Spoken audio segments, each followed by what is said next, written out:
The world of heavy metal is in mourning, as it has lost one of its most iconic voices. Paul Di'Anno, the original voice of Iron Maiden, has passed away, leaving a void that will be hard to fill. He was 65 years old, a milestone that many fans celebrated with him just a few months ago.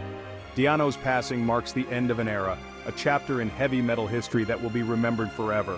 He was a true pioneer of the new wave of British heavy metal, a movement that redefined the genre. His raw energy and powerful vocals helped shape the sound of a generation, influencing countless bands and artists. Di'Anno's family confirmed his death on October 21, 2024, a date that will be etched in the hearts of fans. He died peacefully at his home in Salisbury, England, surrounded by loved ones. The cause of death was not immediately released, adding to the somber mood. However, Di'Anno had been battling health issues for several years, which had taken a toll on his body. Fans and fellow musicians were quick to express their condolences, sharing memories and stories. Tributes poured in from across the globe, highlighting the widespread impact he had on the music community.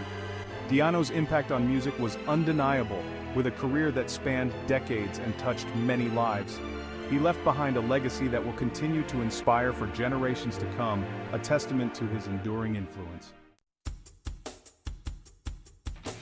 Paul Di'Anno joined Iron Maiden in 1978, bringing with him a fresh and raw energy that the band desperately needed.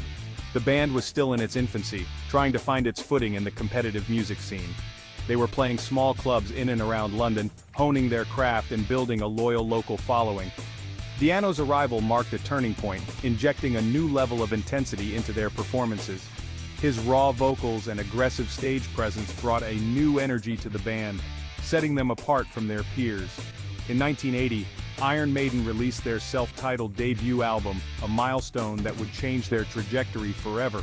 The album was a commercial success, resonating with fans and critics alike. It reached number 4 on the UK charts, a remarkable achievement for a debut album. Di'Anno's vocals were a major part of the album's appeal, capturing the raw emotion and energy of the band's sound. He had a unique ability to convey both power and vulnerability, a rare combination in the heavy metal genre. The band's follow-up album, Killers, was released in 1981, further solidifying their place in the music world.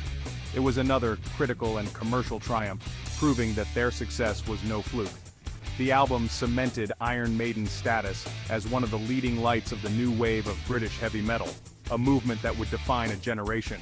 Di'Anno's vocals were once again front and center, showcasing his incredible range and emotional depth. He delivered a performance that was both ferocious and nuanced, leaving an indelible mark on the band's legacy and the heavy metal genre as a whole. Despite his monumental success with Iron Maiden, Di'Anno's time with the legendary band was surprisingly short-lived. He struggled intensely with substance abuse and personal demons that haunted him. These overwhelming issues ultimately led to his departure from the band in 1981, marking the end of an era. Di'Anno's struggles did not end there. They continued to plague him in the years that followed. He battled severe addiction and faced numerous legal problems which further complicated his life. However, through all the turmoil, he never gave up on his passion for music. He continued to record and tour relentlessly throughout the 1980s and 1990s, keeping his musical spirit alive. In the early 2000s, Di'Anno faced what would become his biggest challenge yet. He was diagnosed with a serious knee condition that threatened his mobility and career. The condition made it incredibly difficult for him to walk, let alone perform on stage. Di'Anno underwent a series of complex surgeries in an attempt to regain his mobility.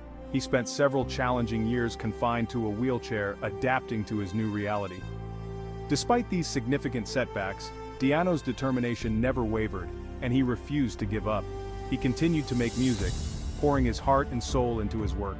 He released several solo albums in the 2000s and 2010s, showcasing his enduring talent.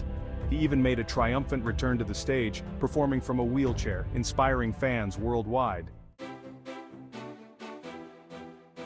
After his departure from Iron Maiden, Di'Anno embarked on a solo career that spanned several decades. He released numerous albums, exploring different musical avenues while remaining true to his heavy metal roots. His solo work showcased his versatility as a vocalist. Di'Anno collaborated with various musicians and bands, further solidifying his presence in the metal scene. He formed the band Killers, a project that allowed him to continue performing live and connecting with fans. He also lent his vocal talents to Battlezone, another notable collaboration.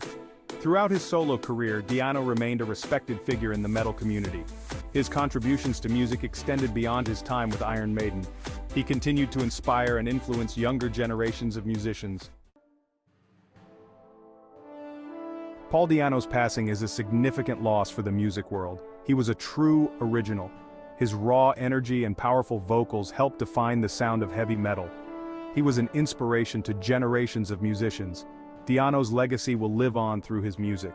His work with Iron Maiden is timeless. It continues to inspire and excite fans around the world. His solo material is a testament to his versatility and his enduring passion for music. Fans across the globe are mourning his loss. They are remembering him by listening to his music, sharing stories, and celebrating his life. Paul Di'Anno's impact on music is undeniable. He was a true icon. He will be deeply missed.